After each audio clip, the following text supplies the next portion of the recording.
Hi friends, welcome back to SF creative. അപ്പോൾ ഇന്ന് ഞാൻ നിങ്ങളോട് ഷെയർ ചെയ്യാൻ പോകുന്നത് നമ്മൾ ഈ അധികവും ഇപ്പോൾ കാണുന്നതാണല്ലേ, നമ്മളിപ്പോൾ പെണ്ണാണാൻ പോകുമ്പോഴാണെങ്കിലും അല്ലെങ്കിൽ വെഡ്ഡിങ് ആണെങ്കിലും എൻഗേജ്മെൻ്റ് ആയിക്കോട്ടെ, നിക്കാഹ് ആയിക്കോട്ടെ, ഏത് ഫംഗ്ഷനും ഇപ്പോൾ ചോക്ലേറ്റ് ബൊക്കറ്റ് അല്ലെങ്കിൽ എന്താ പറയണ്ടേ ഫ്ലവർ ബൊക്കറ്റ്, ഇതില്ലാണ്ട് നമുക്കെന്തില്ല ഒരു ഫംഗ്ഷനില്ല. ഇപ്പോൾ ബർത്ത്ഡേ ആണെങ്കിൽ കൂടി എന്താ നമുക്കൊരു ബൊക്കറ്റ് വേണമല്ലേ. അപ്പോൾ മുമ്പാണെങ്കിൽ ഫ്ലവേഴ്സ് വെച്ച് മാത്രമാണ് നമ്മൾ ബൊക്കറ്റ് ചെയ്തെടുക്കുന്നതെങ്കിൽ ഇപ്പോൾ അങ്ങനെയല്ല, ഇപ്പോൾ നമ്മൾ ചോക്ലേറ്റ്സ് കൊണ്ടും ബൊക്കറ്റ് ഉണ്ടാക്കുന്നുണ്ട്. അപ്പോൾ അതിൻ്റെ ഒരു ഡീറ്റെയിലിങ്ങും അതിൻ്റെ കുറച്ച് ടിപ്സും ട്രിക്സും ഒക്കെ പറഞ്ഞുതരാനാണ് ഞാൻ ഈ വീഡിയോ ആയിട്ട് വന്നിട്ടുള്ളത്. അപ്പോൾ നമ്മൾ ആദ്യം തന്നെ ശ്രദ്ധിക്കേണ്ട കാര്യമാണ്, ഒന്നെങ്കിൽ നമ്മളത് സ്റ്റിക്ക് വെച്ചാണ് നമ്മൾ നോർമലി ഇതൊക്കെ എന്താ പറയണ്ടേ കുത്തു വെക്കുന്നത്. അപ്പോൾ ആ സ്റ്റിക്കിൽ ഒന്നെങ്കിൽ ഇൻസുലേഷൻ ടാപ്പ് യൂസ് ചെയ്യുക, അല്ലെങ്കിൽ ഗൺ ഗ്ലൂ യൂസ് ചെയ്യുക കേട്ടോ. ഇതിലേതെങ്കിലും ഒന്ന് യൂസ് ചെയ്താൽ നല്ല സ്റ്റിക്കായിട്ട് നിൽക്കും കേട്ടോ. അപ്പോൾ ഈ റോച്ചറാണെങ്കിൽ അതിന് വലിയ പണിയൊന്നുമില്ല. കാരണം എന്ന് വെച്ചാൽ അതിൻ്റെ കൂർത്ത ഭാഗം ഉണ്ടാവില്ലേ സ്റ്റിക്കിൻ്റെ, അത് വെച്ച് ഇങ്ങനെ ഇതാക്കിയാൽ അത് കുറച്ച് നന്നായിട്ട് നിന്നോളൂ. പക്ഷേ അതുപോലെയല്ല ബാക്കി ചോക്ലേറ്റ്, ബാക്കി റെക്റ്റാങ്കിൾ ഷേപ്പ് വരുന്ന ചോക്ലേറ്റ് ആയിക്കോട്ടെ, ഇങ്ങനത്തെ ചോക്ലേറ്റൊക്കെ നമുക്ക് കുറച്ച് പണിയാണ്. അത് നല്ല സ്റ്റിക്കായിട്ട് നിൽക്കണം. ഇല്ലയെന്ന് വെച്ചാൽ വേറെ ടാപ്പോ കാര്യങ്ങളോ യൂസ് ചെയ്തിനെങ്കിൽ എന്താവും, അത് ഇടയ്ക്ക് വെച്ചിട്ട് പൊട്ടിപ്പോവും. അപ്പോൾ അതാണ് ഒന്നാമത്തെ ട്രിക്ക് എന്ന് പറയാനുള്ളത്. പിന്നെ രണ്ടാമത്തെ പറഞ്ഞാൽ നമ്മളിങ്ങനെ വീഡിയോയിലൊക്കെ കാണുമല്ലോ, അപ്പോൾ ഇത് ബൊക്കയിൽ ഇങ്ങനെ ലെയർ ഇങ്ങനെ കറക്റ്റ് ഇങ്ങനെ പെർഫെക്റ്റ് ആയിട്ട് ഇങ്ങനെ ലെയർ ഇങ്ങനെ ഓരോ ലെയറായിട്ട് നിൽക്കുമ്പോൾ നമ്മൾ വിചാരിക്കും ഇതെങ്ങനെയാണ് അവർ ലെയറാക്കി എടുക്കുന്നത്, നമ്മൾ ഉണ്ടാക്കുമ്പോൾ എന്താ ലെയർ കിട്ടാത്തത്.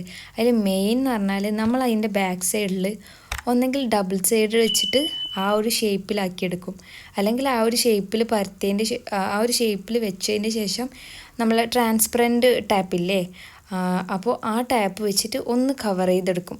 നമുക്ക് വേണ്ട ഷേപ്പ് അനുസരിച്ച് നമ്മൾ എന്താക്കും, അത് കവർ ചെയ്തെടുക്കും കേട്ടോ. അതിൻ്റെ ഇടയിൽ മോള വക വേറെ ബൊക്കെയൊക്കെ ആക്കുന്നുണ്ട് കേട്ടോ. അപ്പോൾ അതാണ് അടുത്ത നമ്മൾ ശ്രദ്ധിക്കേണ്ട കാര്യം. പിന്നെ അതോ കണ്ടോ, ഞാൻ വീഡിയോയിൽ കാണിച്ചിരുന്നുണ്ട്, ഇതുപോലെ സെറ്റ് ചെയ്തിട്ട് നമ്മൾ അതിൻ്റെ മേലെ ഇൻസുലേഷൻ ടാപ്പ് വെച്ചിട്ട് ഒട്ടിക്കൊണ്ടാ. പിന്നെ എന്ന് പറഞ്ഞാൽ ആ ഒരു ഗ്രീൻ സ്പോഞ്ച് അത് വെച്ച് ചെയ്യുന്നതാണെങ്കിൽ നമുക്ക് കുറച്ചും കൂടി ഈസി ആയിട്ട് കിട്ടും കേട്ടോ. തെർമോക്കോളിനെ കാട്ടി കുറച്ച് എനിക്ക് എളുപ്പമായിട്ട് തോന്നിയത് ആ ഒരു ടൈപ്പാണ്. പിന്നെ ബൊക്കറ്റ് ഷീറ്റ് നമ്മൾ പല രീതിയിൽ മടക്കാം, നമുക്ക് ഒരുപാട് രീതിയിൽ ബൊക്കറ്റ് ഷീറ്റ് മടക്കാം കേട്ടോ. അപ്പോൾ എങ്ങനെ മടക്കിയാലും നമ്മളതിൽ മെയിൻ ശ്രദ്ധിക്കേണ്ടത്, നമ്മൾ ഏത് ഷേപ്പിലാണോ മടക്കുന്നത് അവിടെ എല്ലാം ഡബിൾ ഇൻസുലേഷൻ ടാപ്പ് കൊണ്ട് ഒന്ന് ഒട്ടിച്ചു കൊടുക്കണം. എന്തിനാ വെച്ചാൽ എന്നാൽ അത് അതുപോലെ നിൽക്കും. ഇല്ലയെന്ന് വെച്ചാൽ നമ്മൾ ഇതിലേ വലിക്കുമ്പോൾ പേപ്പർ അതിലേ പോവും, ഷീറ്റ് അതിലേ പോവും കേട്ടോ. അപ്പം അതുപോലെ നമുക്ക് ഏത് ഷേപ്പിലാണോ വേണ്ടത് ആ ഷേപ്പിലൊന്ന് മടക്കിയതിൻ്റെ ശേഷം അവിടെ ഇൻസുലേഷൻ ടാപ്പ് ഒട്ടിച്ചു കൊടുക്കാം കേട്ടോ. അപ്പോൾ നമുക്ക് എന്താവും, ഈ ബൊക്കയിലേക്ക് വെച്ച് കൊടുക്കുമ്പോൾ അത് കുറച്ച് എളുപ്പത്തിലായിട്ട് അത് കറക്റ്റായിട്ട് പെർഫെക്റ്റായിട്ട് അവിടെ നിന്നോളും. അപ്പോൾ പിന്നെ നമ്മൾ ആ മുമ്പിലൊരു ബോറിങ് കാര്യങ്ങളൊക്കെ മാറ്റാൻ വേണ്ടി യൂസ് ചെയ്യുന്നൊരു ട്രിക്കാണ്, നമ്മൾ ഈ ബൊക്കറ്റ് ഷീറ്റിനെ ഇങ്ങനെ ചെറുതായിട്ട് കുറച്ച് ചെറിയ ചെറിയ പീസാക്കി വെക്കും കേട്ടോ.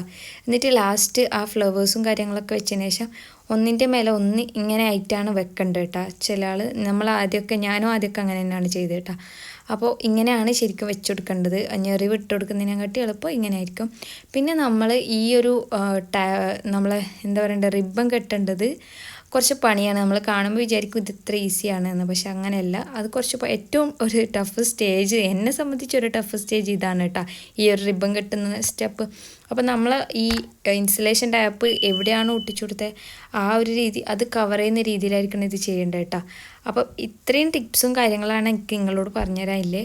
ഇനി ബൊക്കെ ഉണ്ടാക്കുമ്പോൾ ഇത്രയും കാര്യങ്ങൾ സെറ്റായി നിങ്ങൾ കറക്റ്റ് ചെയ്ത് നോക്കുക. അപ്പോൾ നിങ്ങൾക്ക് ഇതുപോലെ നല്ല ലെയറായിട്ടുള്ള അടിപൊളി ബൊക്കറ്റ് കിട്ടും കേട്ടോ. അപ്പോൾ ഈ വീഡിയോ ഇഷ്ടമായാൽ ലൈക്ക് ചെയ്യാനും അപ്പോൾ നിങ്ങൾ കമൻറ്റ് അറിയിക്കാനും അപ്പോൾ സബ്സ്ക്രൈബ് ചെയ്യാനും മറക്കല്ലേ കേട്ടോ. Thank you for watching.